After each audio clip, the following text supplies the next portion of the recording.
Hey folks, Fernando doing another video for the Modern Survivalist, and in this case answering some of the more common questions I get regarding my survival knife, which is the Aitor Fairfile. This is the knife I did in collaboration with well-known Spanish manufacturer Aitor, and I've been getting lots of great feedback, really people happy with it, which makes my day every time. I get lots of pictures from folks over in Instagram sending me pictures from the knife that they just got it, they just received it. Lots of people sending me pics, this especially in my Spanish community, in the Spanish channel, people sending me pics of the Spanish version of Street Survival Skills. People like it a lot, and the Modern Survival Manual. So really appreciate that. I thank you folks, because it makes my day whenever I see people happy with my work, that you enjoy it, that you like it, especially stuff that this happens a lot in the Spanish community, people that have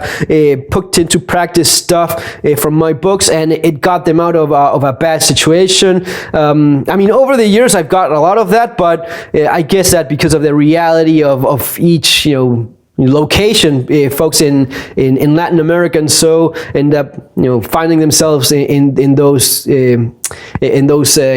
situations more often. Anyway, so I've been getting a few questions regarding my knife, so I thought about doing a dedicated video answering those questions. The question I get the most is where do I buy the knife? Which is fair enough. The easiest answer for that is just go to Aitor's website. It's called knivesaitor.com. I'll leave the link below. Also, there's a discount code, which I'm not sure if it's still going, but it's worth a try because it's a 25% discount for the knife. And I think for any product you buy over there, it's either the Modern Survivalist or Supervivencia Moderna. Try both of those and see if they're still working. If it is working still, it's a very nice discount, 25%. So that's worth a try. Yes, another question, does it ship? I think it ships internationally. Someone mentioned that it was not shipping to Ireland.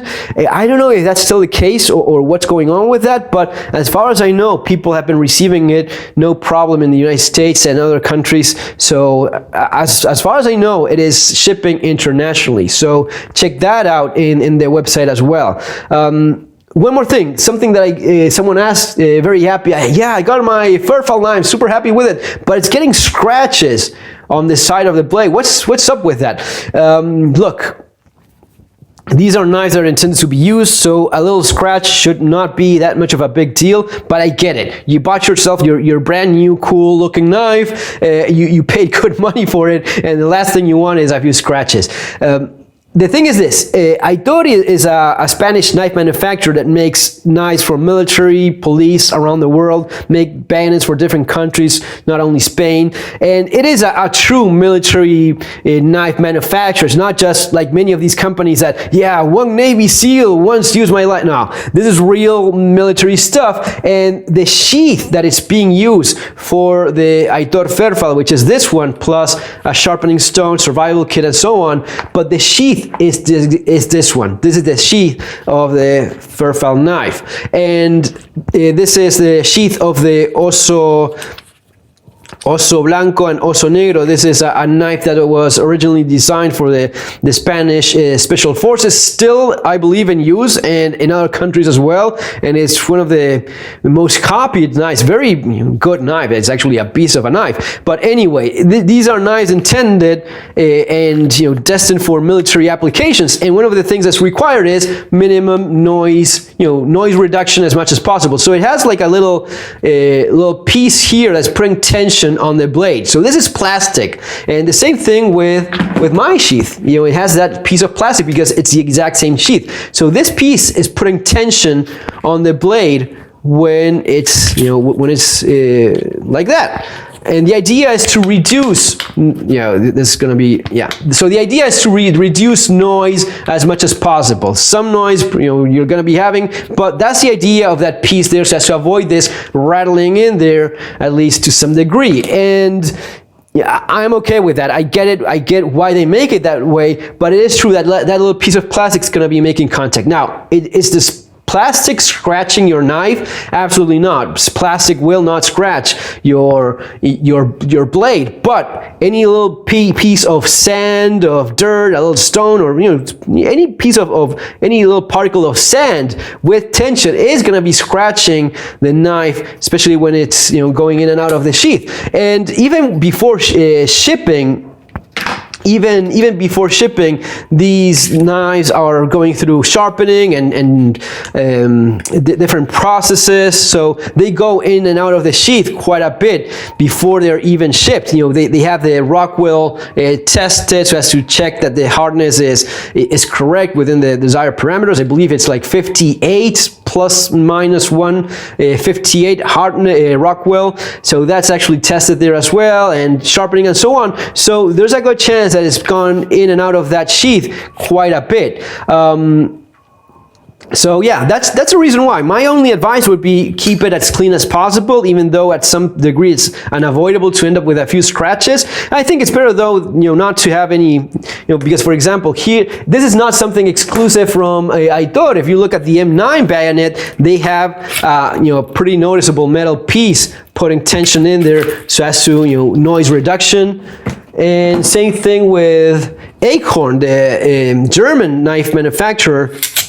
You actually hear the tin, that sound is a metal piece in there, and it is scratching. As you see there, it's scratching on the blade, and this has like a black finish, and it's going to be getting scratched as you put it in and out of the... Anyway, that's the reason why. My only piece of advice would be try to keep it as clean as possible, and also try to keep the scratches, since you have this in this direction, try to keep scratches at least in one place, I guess. That would be my suggestions. I mean, this is the prototype that I'm still beating on, so look at the amount of scratches that this thing has. I mean, it really does not affect, of course, the blade in any way. If you want to polish it, you definitely could. I don't see that much of a point, really. But anyway, that's why you may have a couple of scratches or a few of those scratches in your blade, even before, even when brand new. Another question is about the steel.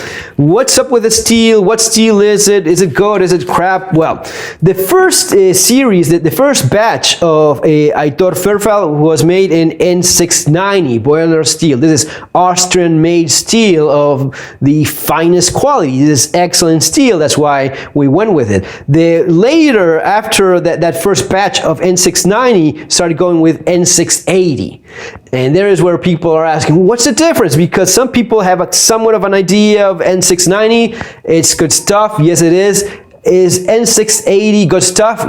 Simple answer, and we're going to be getting into that, going into a lot of detail, but simple answer is yes. It's pretty much the exact same performances you're going to be getting from one and the other. It's pretty much the same. There's a few differences. I'm going to be explaining those right here, but for 99.9% of people are not going to be doing lab tests, you have the same stuff. It's very similar. N680, N690, and VG10. These three steels are pretty much the same in terms of performance. Yes, there are differences. I'm going to be going there. Keep in mind, VG10 used to be the stuff that was used for making your Falk Nivens. From that point, it has changed, and now they're using a laminated version of VG10. So they have laminated steel with VG10 in the center, and on the two sides, the cheapest stainless steel in the market, which is 420. And they say that's giving it more, that makes the blade stronger. I would have a difference of opinion regarding that, but yeah, so it's laminated VG10, right? Collectors say otherwise. Collectors are going for the entire blade made in VG10. Yeah, I suppose, they have their lateral force test or whatever, but anyway, this is pretty much on that same performance as the old Falk Nivens, which were made on VG10. And even these ones, it's laminated, so the part that's making contact, that part of the blade is making contact and cutting, it's going to be the same edge retention and such. I'll leave the link also for a Blades Forum link. If I find it, I'll try to find it and leave the link there below, of a guy that did different tests with different steels as to see edge retention one and the other. And that guy places N690, N680, and VG10, the three of them in the same group of edge retention. So it's very similar what you're getting. Now, not content with that, of course, if I have a knife in one steel and I have the exact same knife in the other steel, then it's worth doing a little bit of testing and seeing, hey, what kind of performance am I getting? And what I got was this, a big old box full of pieces of cardboard. Cutting cardboard is, not exactly, 100% reliable, but, the idea is this. So I had one blade, the other, sharpened them both myself, the exact same blade shape, and that is interesting. What are the results that you get from this? Well, let me tell you, the results I got from that was that I managed to cut with N690 593 pieces of cardboard before I started getting, this kind of thing, before it starts, ripping instead of clean cuts. When it starts ripping, I stop the test. So I got 593 out of N690, and I got 611 out of N680. So a 20-piece difference of cardboard, or 14 under 20 pieces of difference it's really more than well within margin of error. So basically it's the same performance. Comparison wise with the MOVA steel used for the Oso Blanco, which is the typical stainless steel knife, the stainless steel used by Aitor and most other blades that they have, and most Spanish manufacturers of similar knives, I got 473 pieces of cardboard before it started ripping. So yeah, edge retention is better than your average stainless steel for sure. Now, doesn't matter my own little experiment, that's what I got. It may be even within margin of error of one heat treatment and the other. Really, it's that close. So these two are pretty much the same. Now, and again, it doesn't matter what I say, it doesn't matter what the guy in some link in Blades Forum says. What, at least for me, really matters is what the manufacturer of these steels says.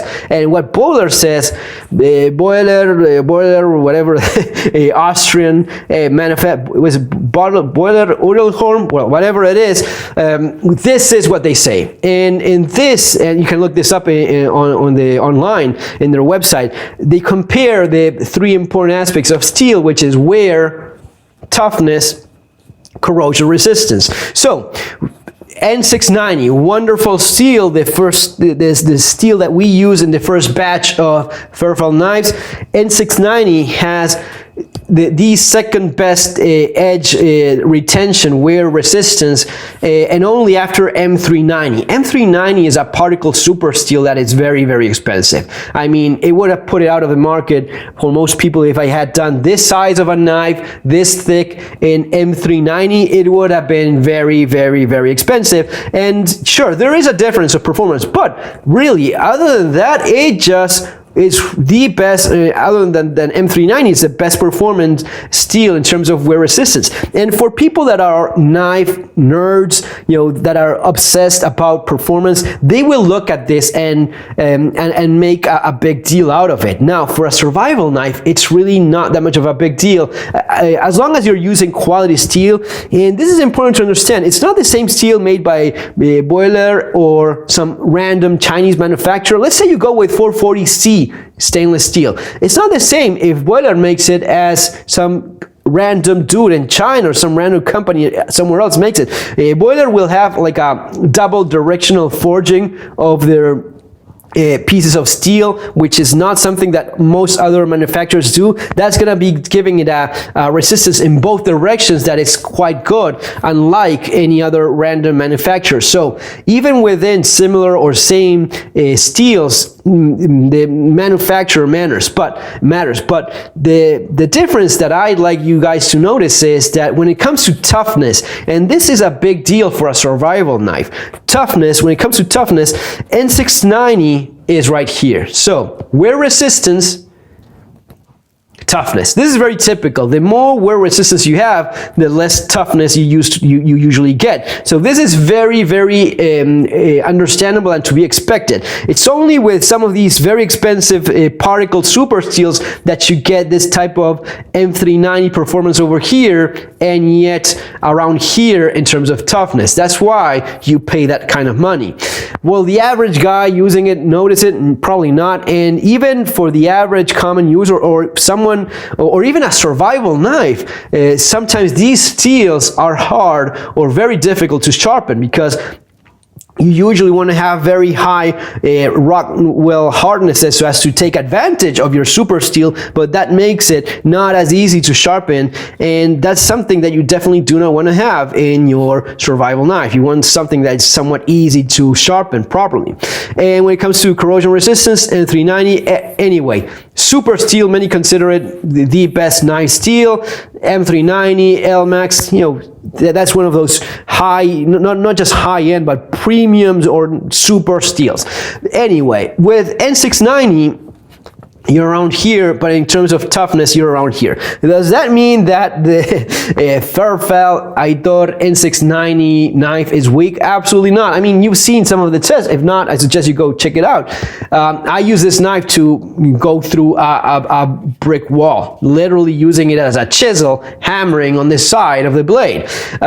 There is a lot of steel here. It's a lot of metal, and with 58 Rockwell hardness, it is gonna be tough. It is very, very tough in spite of this chart showing us that you have tougher steels. You have tougher steels, but you have steels that will not have the same edge retention. So when you have a lot of metal and it's properly heat treated to set hardnesses, you have a very strong, tough blade, and that's why this exact steel is used in knives that cost $500, $1,000. I'm talking about your Extrema Ratio knife, the Italian knives for the armed forces, very fancy, expensive knives, very good knives, N690, and you have custom manufacturers that are going thousands of dollars using this exact same steel.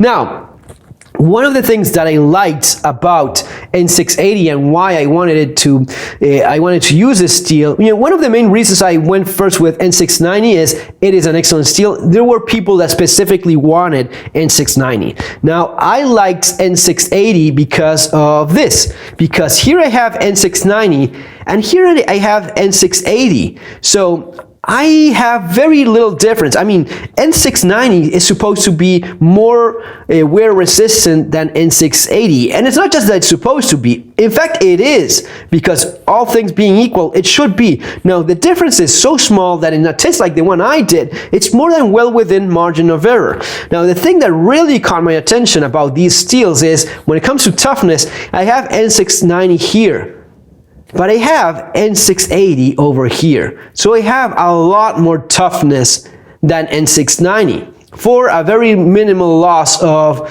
wear resistance. And not only that, I have a lot more corrosion resistance because I have N690 around here, which is very good. These are all stainless steel, so these are all very corrosion resistant. But N690 is over here, so you have a lot of corrosion resistance, which you have even in cheaper knives, in cheaper steels in some cases. But I also have a lot of toughness and more than decent wear resistance, very comparable. And on the practical side of things, I could not tell the difference between one and the other. And other people will say the exact same thing. But again, what matters the most is what Boiler says. What Boiler, the manufacturer, says. That's, at least for me, what matters the most. And they're telling me that this difference is quite minimal, and I actually verify that myself, especially with those hardnesses I'm using. I know that the toughness is gonna be, quite a bit tougher than N690 going over here, comparable to M390, the super steel. And when it comes to corrosion resistance, it is the corrosion resistant steel along with H1, which is not all that nice in terms of edge retention, but Spyderco uses H1 and N680 for their diving saltwater knives. So I think those are important advantages in terms of steel. Other than that, really, most people will not notice any difference for any practical application or even in survival applications, because you're very unlikely to end up breaking this knife, this one, or this one. There's a lot of metal, full tang, thick, and it's tempered to a hardness that will give you a lot of toughness. But all things being equal, yes, N690, it's gonna be tougher than your N690 for not a lot of edge retention loss, and that's why this is the current choice for the I-Dot Fairfile. Folks, I hope you enjoyed this little video, learn a thing or two, answer your question. If not, let me know in the comments. See you in the next video. Have an awesome day. Take care.